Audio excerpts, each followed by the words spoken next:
नमस्कार, city news Muzaffarpur आप सभी दर्शकों का बहुत बहुत स्वागत करता है और मैं हूं आपके साथ नीरज। खबरों का सिलसिला शुरू करने से पहले आइए एक नजर डाल लेते हैं दिन भर की खास सुर्खियों पे। हेडलाइंस के प्रायोजक हैं विकास कलेक्शन शोरूम। मुजफ्फरपुर जंक्शन पर ट्रेन से कटकर एक मजदूर की हुई मौत। मानसिक प्रताड़ना से अधिवक्ता को ही मौत का आरोप लगाते हुए मुजफ्फरपुर न्यायालय में अधिवक्ता सुशील कुमार ने उत्पाद आयुक्त के पाठक समेत 4 लोगों पर किया परिवाद दायर। और आरआरबी और एनटीपीसी के पैटर्न चेंज किए जाने के विरोध में चल रहे छात्रों के आंदोलन से ट्रेन में यात्रा कर रहे यात्री है दहशत। तो ये थी आज की सुर्खियां और अब खबरें विस्तार से। मुजफ्फरपुर रेलवे जंक्शन पर ट्रेन से कटकर एक मजदूर की मौत हो गई। जीआरपी ने शव को कब्जे में लेकर पोस्टमार्टम के लिए एसकेएमसीएच भेज दिया। मुजफ्फरपुर जंक्शन से कुछ दूरी पर स्थित एक धार्मिक स्थल के समीप ट्रेन से कटकर गुरुवार को एक मजदूर की मौत हो गई। इसकी सूचना मिलने पर जीआरपी जवानों ने मौके पर पहुंचकर शव को कब्जे में ले लिया। उसके पास से कुछ कागजात मिले जिससे उसके परिजन से संपर्क किया गया। घटना से अवगत कराने के बाद उन्हें जीआरपी थाना पर आने को कहा गया। कुछ देर बाद मृतक की मां जरीना समेत अन्य लोग वहां पहुंचे। शव को पोस्टमार्टम के लिए भेजने की कवायद की जा रही है। बेटे का शव देखकर पूरा परिवार गमगीन है। मृतक की पहचान मझौलिया के मोहम्मद साहिल के रूप में हुई है। वह मूल रूप से मोतिहारी का रहने वाला था। पिछले 2 साल से उसका पूरा परिवार मझौलिया में किराए का मकान लेकर रहता था। मृतक की मां ने बताया कि पहले साहिल कलकत्ता में नौकरी करता था, लेकिन उसके पिता की 2 साल पूर्व मौत हो गई थी। इसके बाद साहिल मुजफ्फरपुर में आकर मेहनत मजदूरी करने लगा। इधर 4 महीने पूर्व वह घर से काम करने की बात बोलकर निकला था। इसके बाद आज तक घर लौटकर नहीं आया। मृतक की मां ने बताया कि थाना में शिकायत नहीं दर्ज कराए थे। कारण पूछने पर कोई जवाब नहीं दिया। कहा कि खुद से ही वे लोग साहिल की खोजबीन में जुटे थे। इस दौरान वह जहां काम करता था वहां भी जाकर पूछताछ की, लेकिन पता लगा कि वह काम करने नहीं आया। इतने दिन तक वह कहाँ रहा इसका उन लोगों को पता नहीं है। आज उसका लाश मिलने की सूचना मिली। क्या नहीं सर, हमको आदमी बोल रहा है कि मस्जिद तरह कटा है। ठीक है, हम आए थे उसको खोजने ढूंढने, तो हम वही देखने आए तो देखने कि मरा पड़ा हुआ लाश हमको मिला है बच्चा का। बस न 6 महीना से साल भर से मेरा बच्चा से मुलाकात ही नहीं था जी। मेरा बेटा करता था गाड़ी इंजन के काम। गैरेज में काम उनका जी बाहर जी। जो 4 महीना से मेरा बच्चा बेटा है आपका? 4 बेटा है। क्या नंबर था? ये 12 था, सबसे 12 हो रहा था ये मेरा जी, सबसे 12 हो रहा था। एक बेटा हुआ है छोटा वाला। यहाँ रे बेटा जी। आगे क्या चाह रही हैं आप लोग? हम लोग चाह रहे कि लाश हमको यहाँ से दे देवे भैया। हम गोर को अपन चंदा मांग के कर देंगे। मेरे लिए अब कोई न है मेरा दुनिया में भैया। और कोई बेटा है ना? ना 2 थे, वही छोटा है, वही है काम सीख रहा। उसको फिर माथा खराब है, उसको कोई गिनती में नहीं है। छात्रों द्वारा किए जा रहे आंदोलन से ट्रेन में सफर करने वाले यात्री काफी दहशत में है। देखिए रिपोर्ट। रेलवे परीक्षार्थियों द्वारा बिहार भर में हो रहे बवाल और हिंसा को लेकर ट्रेन से सफर करने वाले यात्री खौफ के साए में सफर करने को मजबूर है। सिटी न्यूज ने मुजफ्फरपुर जंक्शन पर पहुंचकर इसकी पड़ताल की। कुछ यात्रियों से उनका विचार जानने की कोशिश की। इस दौरान यात्रियों ने जो बताया वह काफी चिंताजनक है। यात्री यात्रा के दौरान सुरक्षित नहीं महसूस कर रहे हैं। उनके मन में हमेशा एक डर बना रहता है कि कब कहां क्या हो जाए, लेकिन यात्रा करना उनकी व्यवस्था है, इसलिए गंतव्य तक जाने को मजबूर है। यात्रियों की मांग है कि शीघ्र ही रेल मंत्रालय और सरकार इस मुद्दे का हल निकाल ले ताकि यात्री फिर से पहले की तरह सुरक्षित यात्रा कर सके। सप्त क्रांति एक्सप्रेस से आनंद विहार जाने वाले यात्री मोहम्मद सुशाद अंसारी ने बताया कि गलती रेलवे की है और भुगतना यात्रियों को पड़ रहा है। उन्होंने परीक्षार्थियों की मांग को भी एक हद तक जायज़ बताया, लेकिन कहा कि हिंसा इसका रास्ता नहीं है। हम लोग यात्रा करते हैं तो हमेशा डर बना रहता है, लेकिन व्यवस्था है, इसलिए यात्रा कर रहे हैं।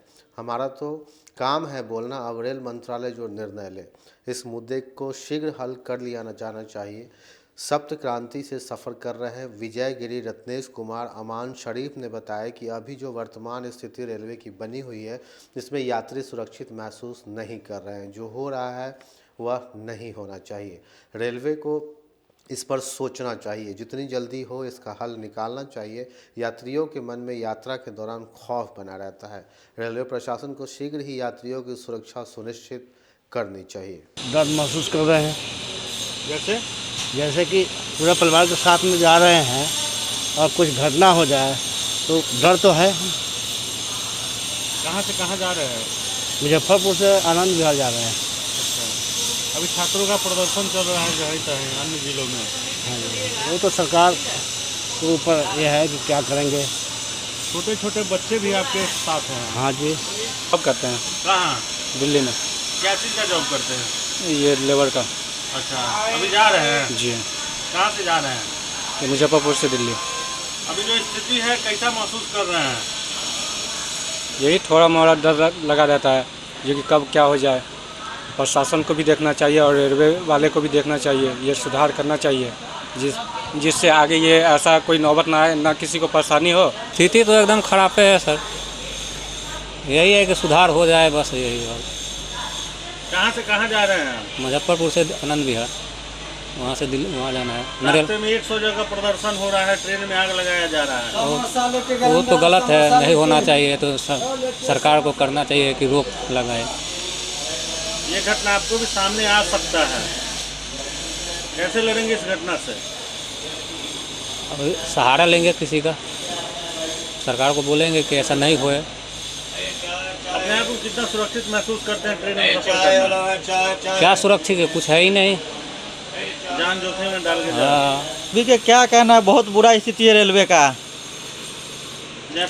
जैसे कि देख रहे हैं जगह जगह पर रेलवे को रोका जाता है, आग लगा दिया जाता है, वो भी छात्रों के द्वारा। छात्रों जबकि बच्चे भविष्य बच्चे का एनी टाइम बताइए 2-2 साल 3-3 साल के बाद नौकरी मिलता है, पेपर देने जाता है, उसके साथ में क्या क्या होता है, तो क्या करेगा बच्चा।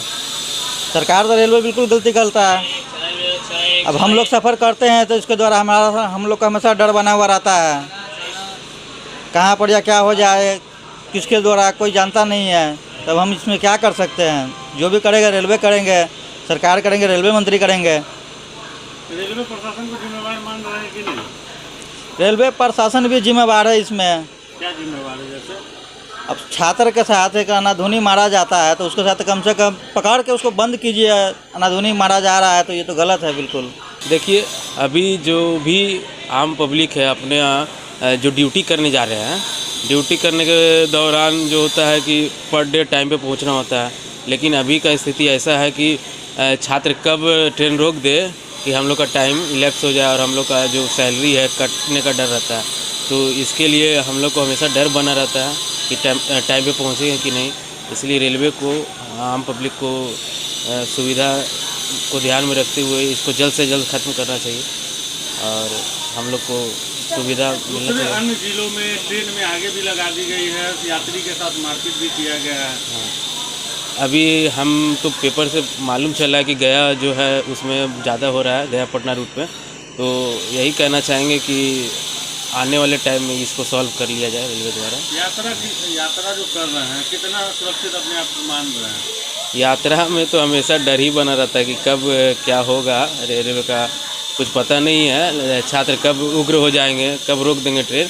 समाहरणालय सभागार में जिलाधिकारी ने जल एवं स्वच्छता समिति को लेकर अधिकारियों के साथ बैठक कर कई जरूरी निर्देश दिए। समाहरणालय सभा कक्ष में गुरुवार को जिलाधिकारी प्रणव कुमार की अध्यक्षता में जिला जल एवं स्वच्छता समिति की बैठक आयोजित की गई। बैठक में विभागीय निर्देश के आलोक में किए जाने वाले कार्य और प्रस्ताव पर विस्तृत विचार विमर्श किया गया तथा उसके क्रियान्वयन के दिशा में महत्वपूर्ण निर्देश जिलाधिकारी के द्वारा दिए गए।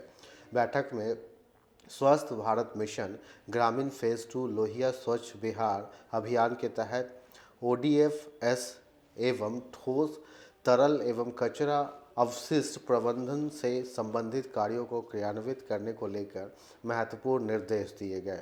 वहीं सूचना जनसंपर्क पदाधिकारी कमल सिंह ने बताया कि जिले के 4 पंचायतों में ठोस तरल एवं कचरा प्रबंधन से संबंधित कार्य किया जा रहा है, जबकि 50 पंचायतों में इसकी कार्य योजना बना ली गई है। इसमें 16 ग्राम पंचायतों का ग्राम सभा से अनुमोदन होकर आ गया है। इन सभी ग्राम पंचायतों में ठोस एवं तरल अपशिष्ट प्रबंधन के कार्य किए जाएंगे। जिलाधिकारी के कार्यालय कक्ष में आज जिला जल स्वच्छता समिति की बैठक हुई, उनकी अध्यक्षता में। बैठक में विशेष तौर पे जिले में ठोस एवं तरल कचरा प्रबंधन को लेकर के किए जाने वाले कार्यों से संबंधित जिलाधिकारी द्वारा महत्वपूर्ण निर्देश दिया गया। आपको मालूम होना चाहिए कि जिले के 4 पंचायतों में ठोस तरल कचरा प्रबंधन का कार्य पहले ही से चल रहा है। आज जिन पंचायतों का अनुमोदन वार्ड सभा के द्वारा, ग्राम सभा के द्वारा होकर गया, सो ऐसे 16 पंचायत हैं जहां शीघ्र ही यह कार्य शुरू होगा और अभी तक कुल 50 पंचायतों का चयन किया गया है। 4 पंचायतों में पहले से काम चल रहा है, 16 का काम अब शुरू होगा कुछ दिनों के बाद। उसके लिए जो भी प्रारंभिक तैयारियां हैं वो की जा रही हैं। इसमें वार्ड लेवल पर कचरा संग्रहण केंद्र बनाया जाएगा। इसमें ठेला गाड़ियां रहेंगी, पंचायत स्तर पर ई रिक्शा रहेगा और इसके लिए तमाम तरह के कर्मी प्रतिनियुक्त किए जाएंगे और इसके लिए लगातार सतत अनुश्रवण किया जाएगा। जिला स्तरीय कमेटी भी काम करेगी। इसका मुख्य उद्देश्य निर्मल परियोजना के तहत गांवों में ठोस तरल कचरा प्रबंधन के द्वारा कचरा उठाव करना है। छात्रों के प्रदर्शन के दौरान पुलिस द्वारा किए गए लाठीचार्ज के विरोध में एआईडीएसओ के सदस्यों ने शहर में प्रतिवाद मार्च निकाला। एआईडीएसओ और एआईडीवाईओ का संयुक्त विरोध प्रदर्शन किया गया। रेलवे की परीक्षा में धांधली व अपनी मांगों को लेकर शांतिपूर्ण आंदोलन कर रहे छात्रों पर पुलिसिया दमन के खिलाफ छात्र संगठन प्रतिवाद सभा को संबोधित करते हुए एआईडीएसओ के बिहार राज्य सचिव विजय कुमार ने कहा कि आरआरबी एनटीपीसी के रिजल्ट में गड़बड़ी और ग्रुप डी में अनावश्यक 2 परीक्षा लेने के फैसले के खिलाफ बढ़ते आंदोलन के दबाव में रेलवे बोर्ड द्वारा जांच कमेटी बनवाने एवं ग्रुप डी की परीक्षा को स्थगित करने की घोषणा की गई। ग्रुप डी के लिए 2 परीक्षा स्थगित करना समझ से परे है। ग्रुप डी के लिए 2 परीक्षा की ज़रूरत नहीं है। वहीं आंदोलनकारी छात्र युवाओं पर बर्बर लाठीचार्ज, आंसू गैस के गोले से हमले किए जा रहे हैं। उनके कमरों में घुसकर उनको बेरहमी से पीटा जा रहा है। वहीं दूसरी ओर जाय कमेटी बनाकर उन्हें ठगने का साजिश की जा रही है। उन्होंने सरकार द्वारा पुलिसिया दमन और प्रतियोगी छात्रों के मांग की अनदेखी के खिलाफ चरणबद्ध आंदोलन चलाने का आह्वान किया। और युवा संगठन एआईडीवाईओ की ओर से विरोध प्रदर्शन कर रहे हैं। हम लोगों की मांग है कि आरआरबी एनटीपीसी का जो रिजल्ट जारी किया गया है उसमें बड़े पैमाने पर गड़बड़ी है। 20 गुना रिजल्ट जारी करने का घोषणा रेलवे बोर्ड ने किया था, लेकिन उन्होंने एक ही विद्यार्थी को 4 पदों पर रिजल्ट को जोड़ करके और उन्होंने ये 20 गुना पूरा करने का काम किया है। लेकिन वो माने अगर सही में देखा जाए तो वो 3,84,000 छात्रों का ही रिजल्ट है। बाकी के 3 लाख से भी अधिक छात्र इस रिजल्ट से वंचित है। कांटी थर्मल पावर से हटाए गए मजदूरों ने थर्मल पावर में मेन गेट पर प्रदर्शन करते हुए धरना दिया। कांटी थर्मल प्लांट के द्वारा लगातार मजदूरों को हटाने के विरोध में मजदूरों का गुस्सा फूट पड़ा है। गुरुवार को मजदूरों ने हंगामा शुरू कर दिया है। मजदूर धरना प्रदर्शन कर हंगामा किया। बताया जाता है कि पुराने यूनिट एवं 1 नंबर प्लांट वर्ग के दर्जनों मजदूरों का काम पर से हटा दिया गया है। उनका गेट पास नहीं बनाया गया है। इसके बाद कांटी थर्मल पावर के मुख्य द्वार पर थर्मल प्रबंधन विरोधी नारेबाजी करते हुए सभी मजदूर हंगामा किया। इधर मजदूर नेता अन्य राज्य से मजदूरों की 4 मांगे हैं, लेकिन थर्मल पावर में जब चाहे लोगों को रख लिया जाता है, पैसे मांगने पर उन्हें निकाल दिया जाता है। गेट पास नहीं दिया जाता है ताकि वे अंदर प्रवेश नहीं कर सके। इसको लेकर तत्काल निदान होने के बाद ही सभी काम पर लौटेंगे। वहीं हंगामे की जानकारी मिलते ही मौके पर कांटी थाने की पुलिस भी पहुंच गई है। पर मामला यहाँ ये दर्ज हुआ है कि एनटीपीसी जो है अपने आप को समझ रहे हैं कि मेरा बाप का प्रॉपर्टी है। अच्छा। यहाँ मजदूर का प्रॉपर्टी नहीं है और मजदूर को जो है 6 महीना से बैठाया जा रहा है, 9 महीना से बैठाया जा रहा है। बोल रहा है कि अब यूनिट बंद हो गया तो हम कहाँ से ड्यूटी दिया जाए। अच्छा। तो हमारा कहने का मतलब है यूनिट बंद हुआ तो आप ड्यूटी 20 बरस से नौकरी कर रहे हैं, हम लोग से हम कहाँ जाए हैं? आप लोग आके यहाँ पर धाट जमा रहे हैं, हम लोग जो है कहाँ जाए धाट जमाने। तो आप लोग हमारे ऊपर जब नहीं ध्यान दे रहे हैं, आप लोग हमारे ऊपर अति नहीं कर रहे हैं, शोषण ज्यादा कर रहे हैं, आप कमीशन ले रहे हैं हर महीने। आप कमीशन नहीं देने पर आप जो है कितना रुपया लेता है कमीशन? कमीशन कितना लिया जाता है? कमीशन 2000, 1500, 3000 ऐसे लिया जा रहा है हर मजदूर हर साइड पर। 3000, 2000, 2500 ऐसे लिया जा रहा है मजदूर से। अच्छा, समझे ना? हर मजदूर से पूछा जाए कि हाँ, कोई ये न कहे कि हाँ नहीं ले रहा है मजदूर। पूछिए तो हर मजदूर से आप पूछिए, आप जो है, क्योंकि मान के चलिए आप तो पत्रकार है, आपका काम है कि हर मजदूर से पूछिए कि हाँ मजदूर क्या कह रहा है, कि ले रहा है या सरकार कह रही है कि भ्रष्टाचार को हम खत्म कर दें। सरकार कह रहा है भ्रष्टाचार खत्म हो रहा है, मगर यहाँ एनटीपीसी भ्रष्टाचार कहाँ खत्म होने दे रहा है? एनटीपीसी तो जो है सारा मजदूर को जो है ऐसी की तैसी करके रख दिया हुआ है, समझे ना? और कहने पर बोलने पर जो है कहता है कि बोलू आप नेता घोषित है। मेरा जो है नेता घोषित किया गया हुआ है यहाँ प्लांट के अंदर। मजदूर को नेता घोषित? हाँ, मेरे को नेता घोषित किया गया हुआ है एनटीपीसी। आवाज उठाने वाले को नेता घोषित किया? आवाज मैं उठा रहा हूँ इसलिए मेरे को नेता घोषित किया गया हुआ है। अब मेरे को आज 6 महीना से जाए बैठाया गया है। तो परिवार कैसे चलता है? परिवार कैसे चला रहा है वही तो हम सोच रहे हैं कि किस अधीन से चला रहे हैं। और सारे जो है लोग, हमारे भाई लोग जब दिक्कत हुआ है तब फोन करने लगे कि बताइए विकास जी ऐसे हो रहा है। क्या यही है कि एनटीपीसी का ये प्लांट है। अच्छा, यहाँ पर इनका मनचाहा मनमानी चल रहा है। जो पैसा देगा, जो कमीशन इनको देगा वही यहाँ रहेगा। अच्छा, जो नहीं देगा वो घरे चला जाएगा। तो हम यहाँ पर जो एनटीपीसी जो चला रही है प्लांट, उससे इफेक्टेड कौन है? कांटी का जनता है कि दूसरा कोई है? कांटी का जनता है। तो कांटी का जनता घरे चला जाएगा। हम जमीन दिए, अपना तन मन जमीन सब कुछ अर्पण किए कि यहाँ पर रोजगार मिलेगा। हम बेरोजगार हैं, दूसरे जगह से, दूसरे जिला से, दूसरे राज्य से आदमी आके यहाँ काम कर रहा है और हमारा घर यहाँ है, हमारा जमीन लिया, फिर भी हमको पैसा देकर नौकरी मिल रहा है। तो इससे बड़ा भ्रष्टाचार क्या हो रहा है? और इसमें जो है एनटीपीसी का एक छोटा से लेके बड़ा अफसर सब सम्मिलित।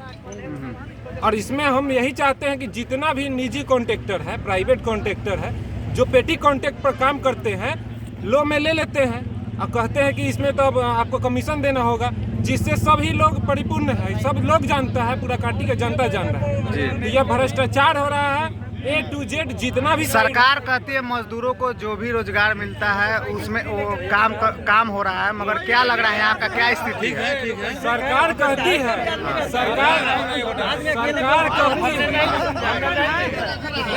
हाँ, सरकार क्या कर? हाँ बताइए। सरकार, हाँ बताइए। सरकार तो कह दी कि मजदूर को मिल रहा है, पर धरती पर क्या है? यहाँ पर अभी कहाँ कोई नेता पहुँचने वाले हैं? न विधायक है, न प्रमुख है, न कोई नहीं। यहाँ पर मजदूर बेहाल हो चुका है। यहाँ पर इतना बेरोजगारी है कि न तो यहाँ बेरोजगारी के कारण यहाँ पर मान लीजिए कि जनता मतलब कि भूखे मर रहा है, शोषण हो रहा है। छात्रों के द्वारा किए जा रहे आंदोलन के समर्थन में महागठबंधन के सभी दलों ने 28 जनवरी को बिहार बंद करने का ऐलान किया। एनटीपीसी और आरआरबी के छात्र अभ्यर्थियों के आह्वान पर बिहार बंदी को सफल बनाने के लिए महागठबंधन के राजद के प्रदेश अध्यक्ष जगदानंद सिंह के आह्वान पर बिहार बंदी को सफल बनाने के लिए राजद कार्यकर्ता सड़कों पर उतरेंगे। महागठबंधन के कार्यकर्ता, जिसको लेकर राजद के विधायक, पूर्व विधायक एवं पूर्व सांसद समेत सभी कार्यकर्ताओं सड़क पर उतरकर छात्र के साथ बिहार बंदी को सफल बनाने में जुटे हैं। इस बात की जानकारी देते हुए युवा राष्ट्रीय जनता दल के राष्ट्रीय महासचिव अनिल कुमार महतो और राजद के प्रदेश सचिव वसीम अहमद मुन्ना ने कहा कि वर्तमान की सरकार छात्र नौजवानों पर जो जुल्म ढा रहे हैं, जिसके खिलाफ राष्ट्रीय जनता दल हमेशा से खड़ा रहा है और इसी कड़ी में हमारे पार्टी के आलक मान के निर्देश पर हम लोग छात्रों के बिहार बंदी में उतरकर छात्रों की समस्याओं को लेकर प्रदर्शन करेंगे और बिहार बंदी को सफल बनाने का काम करेंगे। देश में जो बेरोजगार नौजवान हैं, छात्र नौजवान हैं, उनके ऊपर जो सरकार का दमनकारी नीति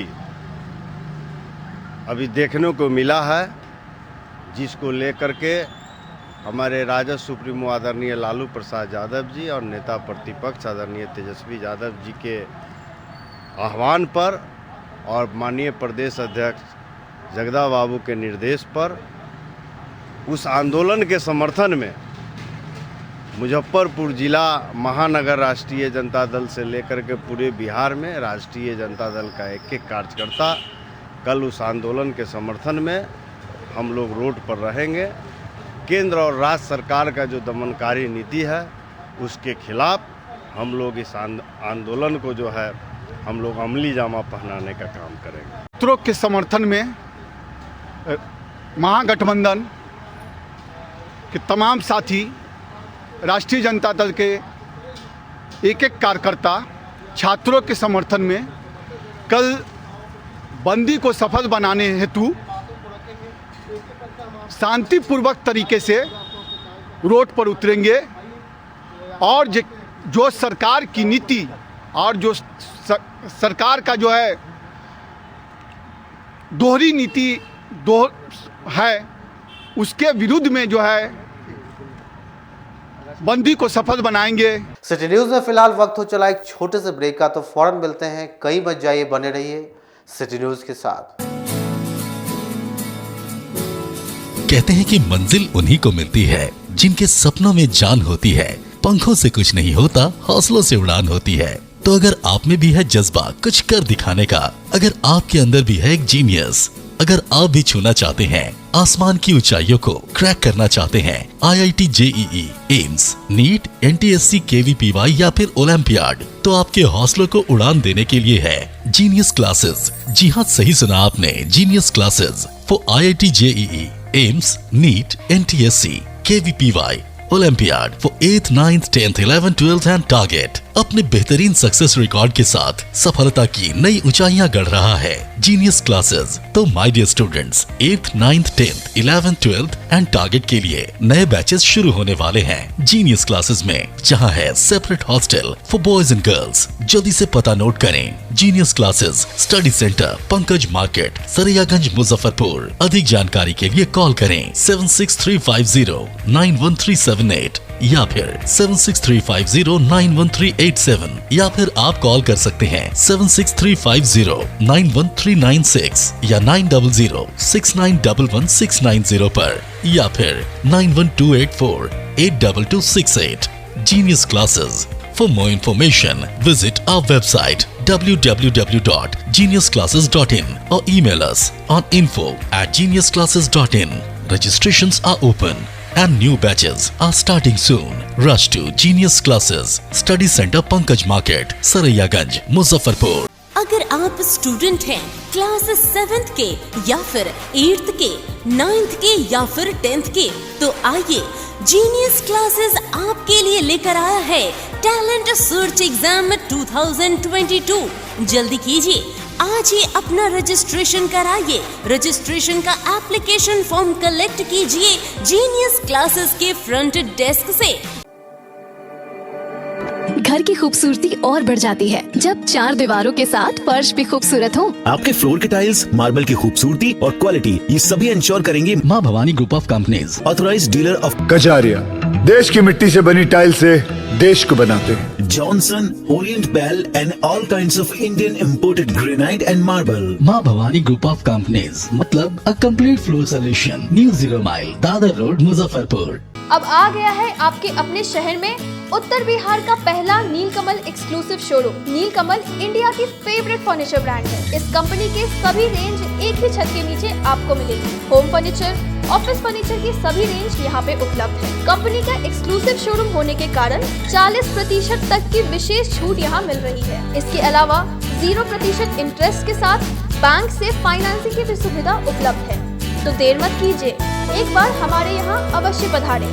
हमारा पता है Mithanpura, Narayanpur road, opposite to Vaishali management college और हमारा कॉन्टैक्ट नंबर है 9334900888 और 7004320380। नॉर्थ बिहार का पहला एक्सक्लूसिव शोरूम मुजफ्फरपुर में यूए एसोसिएट के सौजन्य से नीलकमल का एक्सक्लूसिव शोरूम खुला है और आप लोगों से यही भी निवेदन है कि एक बार इस शोरूम में आइए और इसके विस्तृत रेंज को देखिए, जो कि एक अच्छे रेंज के साथ एक अच्छी कीमत के साथ आपको मिलेगा।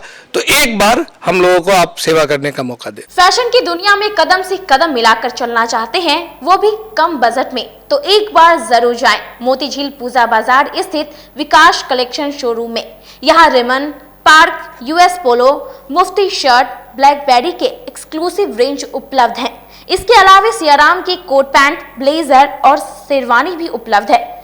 सभी ब्रांड में 1 पीस के खरीद पर 20% तथा 2 पीस के खरीद पर 30% की विशेष छूट दी गई है। तो हमारे यहाँ एक बार अवश्य पधारे। हमारा पता है विकास कलेक्शन, बीवी कॉलेजिएट स्कूल के अपोजिट पूजा बाजार, मोतीझील। हमारा संपर्क नंबर है 9835104722। हाँ, पहले आप लोग का नमस्कार। मेरे यहाँ विकास गारमेंट जो पूजा मार्केट मोतीझील में है, लगन के शुभ अवसर के लिए कोट पैंट, ब्लेजर, विंटर के जैकेट, स्वेटर, मतलब सब चीज़ें, शेरवानी, अंडर गारमेंट, सारे चीज सब ब्रांड में, टी शर्ट भी सब वो है, और राउंड में टी शर्ट है, गोल गला में टी शर्ट है, सभी तरह का ब्रांड है। और सबसे अच्छा ये है कि हम कर देते रहते हैं अभी मोस्टली। पानी टंकी स्थित वीवो एक्सक्लूसिव शोरूम में त्योहार के मौके पर मोबाइल की खरीदारी करने पर एक से बढ़कर एक उपहार दिए जाने की व्यवस्था है। 10 से 15 हजार की खरीदारी पर मेटल ईयरफोन, 15 से 25 हजार की खरीदारी पर वीवो बैग और 25 हजार से ऊपर की खरीदारी पर हेल्थ बॉन्ड दी जाएगी। तो एक बार हमारे यहाँ अवश्य पधारें। वीवो एक्सक्लूसिव शोरूम, पानी टंकी चौक। जो फिनांस की सुविधा में जेस्ट मनी भी फिनांस करती है। एक अच्छी बात यह है कि इंडिया के नागरिक होने के नाते आपको कहीं के भी नागरिक हैं, आपको यहाँ भी फिनांस मिलेगा जेस्ट मनी के माध्यम से। ये एक बेहतर बात है। अगर आप कहीं के भी रहने वाले और मुजफ्फरपुर में आप मोबाइल खरीदना चाहते हैं, आपके पास आधार या डॉक्यूमेंट दूसरे जगह का है, फिर भी हमारे यहाँ आपको जेस्ट मनी के माध्यम से आपको फिनांस की सुविधा मिलेगी। पहले ये सुविधा नहीं थी और बहुत जगहों पर ये सुविधा अभी भी नहीं है। ये हमारे शोरूम में आपको मिल पाएगा। ब्रेक के बाद एक बार फिर से आपका स्वागत है। तो आइए बढ़ते हैं अगले खबरों की ओर। मानसिक प्रताड़ना से अधिवक्ता की हुई मौत का आरोप लगाते हुए मुजफ्फरपुर न्यायालय में अधिवक्ता सुशील कुमार ने प्रधान सचिव के पाठक समेत कुल 4 लोगों पर परिवाद दायर किया। मुख्य न्यायिक दंडाधिकारी के न्यायालय में गुरुवार को मद्य निषेध विभाग का प्रधान सचिव के पाठक, वर्तमान गृह सचिव जितेंद्र श्रीवास्तव, विशेष सचिव विधि विहार पटना ज्योति स्वरूप श्रीवास्तव एवं निदेशक अभियोजन प्रभुनाथ सिंह के खिलाफ गैर इरादतन हत्या का परिवाद दायर किया गया है। मद्य निषेध के विशेष लोक अभियोजक बजरंग प्रसाद की मृत्यु से यह मामला जुड़ा है। अधिवक्ता सुशील कुमार सिंह ने दर्ज परिवाद में मानसिक प्रताड़ना का आरोप सभी आरोपियों पर लगाते हुए परिवाद दायर किया है।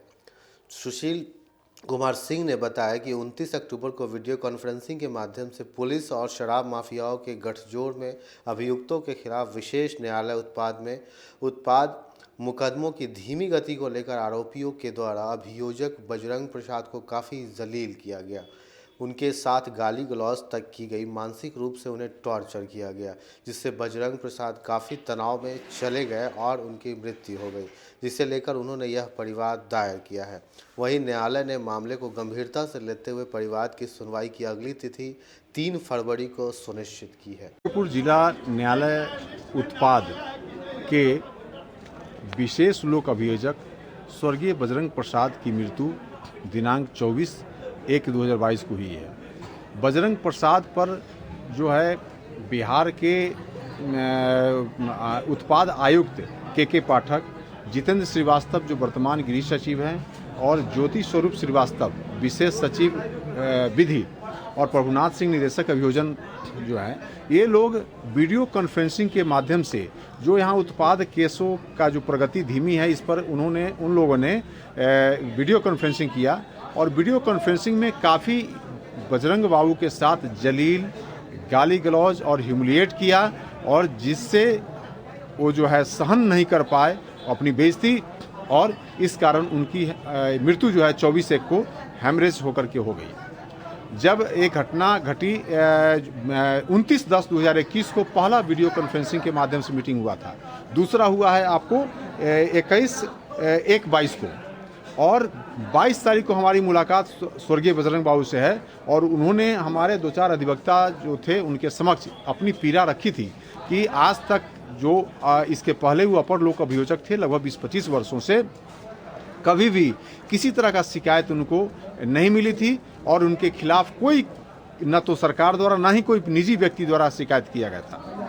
तो इस बात से काफ़ी आहत थे और ये बात चर्चा हम लोगों के समक्ष किए थे। आज क्या किए इसको?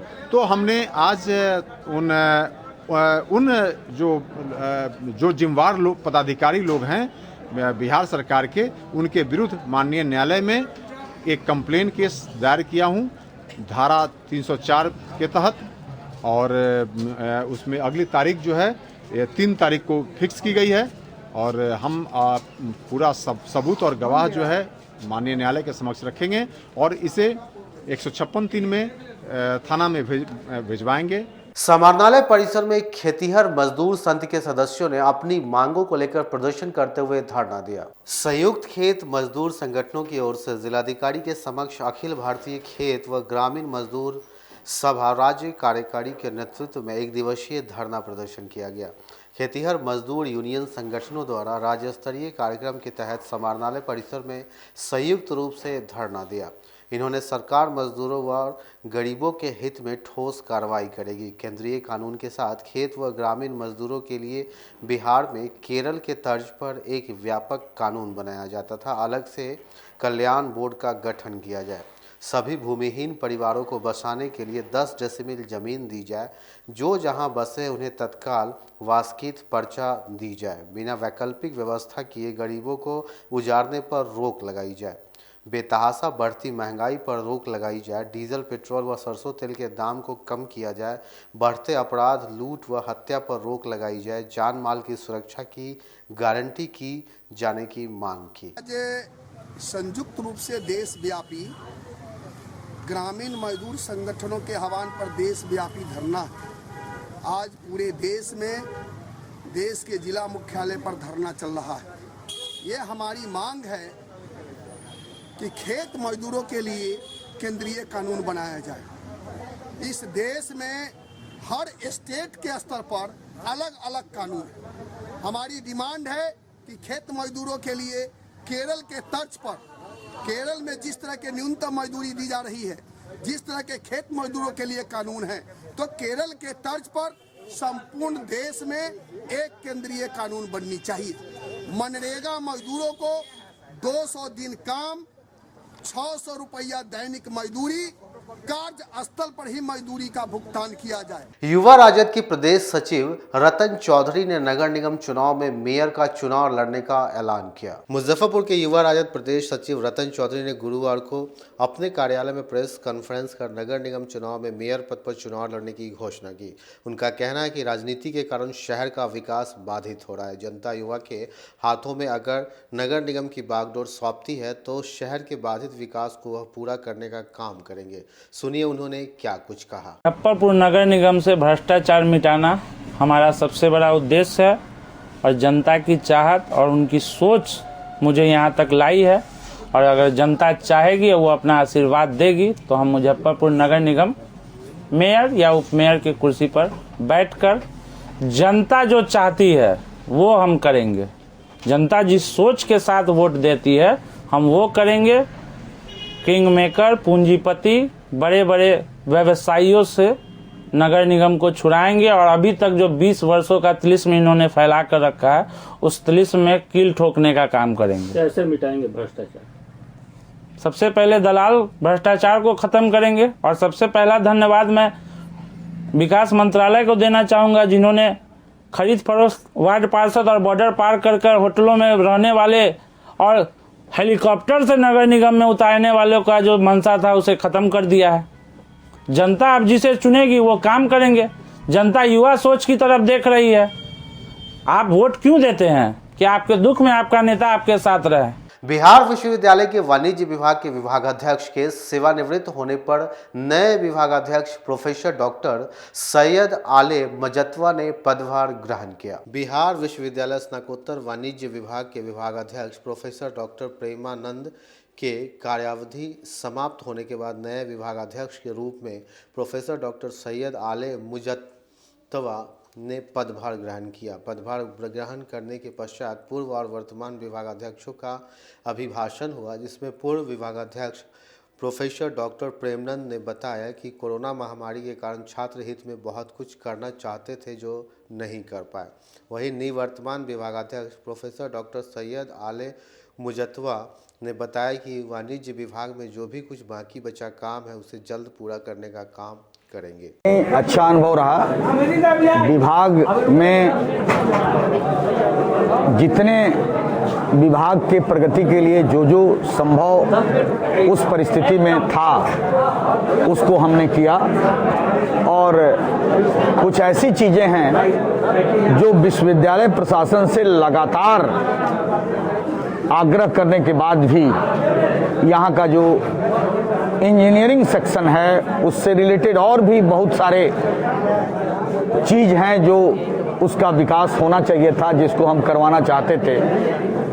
और कुछ कोविड के चलते भी कई बार हेड ऑफ द यूनिवर्सिटी या एडमिनिस्ट्रेशन के जो टॉप लोग हैं वो चाहते हुए भी हमारे उन सभी कार्यों को पूरा नहीं कर सके।